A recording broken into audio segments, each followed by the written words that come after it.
JMC की हम एक वचन पढ़ेंगे।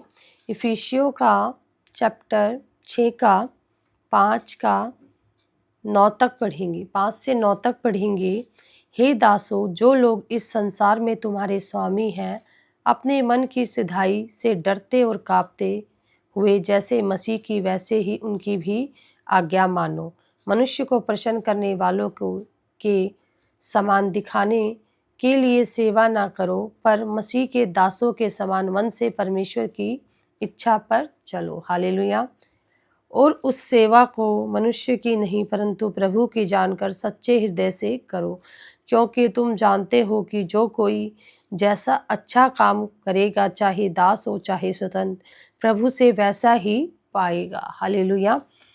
हे स्वामियों, तुम भी धमकियां देना छोड़कर उनके साथ वैसा ही व्यवहार करो, क्योंकि तुम जानते हो कि उनका और तुम्हारा दोनों का स्वामी स्वर्ग में है और वह किसी का पक्ष नहीं करता। हालेलुया।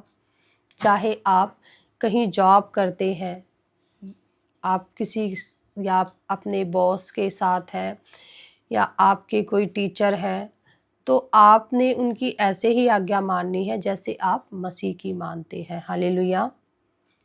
मनुष्य को प्रसन्न करने वालों के समान दिखाने के लिए सेवा ना करो, मसीह के दासों के समान सेवा करो। हालेलुया। जैसे हम प्रभु की सेवा करते हैं, वैसे ही मसीह के दासों के समान उनकी सेवा करो, और उस सेवा को मनुष्य की नहीं प्रभु की जानकर सच्चे हृदय से करो। हालेलुया। क्योंकि तुम जानते हो कि जो कोई जैसा अच्छा काम करेगा, चाहे स्वतंत्र हो चाहे दास हो, वो वैसा ही पाएगा।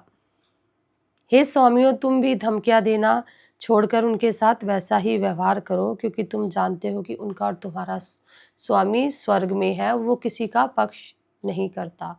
हालेलुया।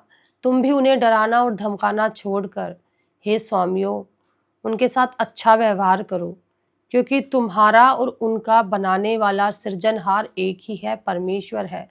उसने बड़े छोटे गरीब अमीर को सबने उसी ने बनाया है। हालेलुया। बड़े पद वाले को और छोटे पद वाले को सबको उसी ने बनाया है। इसीलिए चाहे जो भी काम करो, चाहे वो काम दासों के द्वारा हो या स्वामियों के द्वारा हो, परमेश्वर से डर कर करो, परमेश्वर की अगुवाई में करो, क्योंकि परमेश्वर किसी का पक्ष नहीं करता। परमेश्वर सबको प्यार करता है। परमेश्वर ने छोटे बड़े सबको एक समान बनाया है। हालेलुया।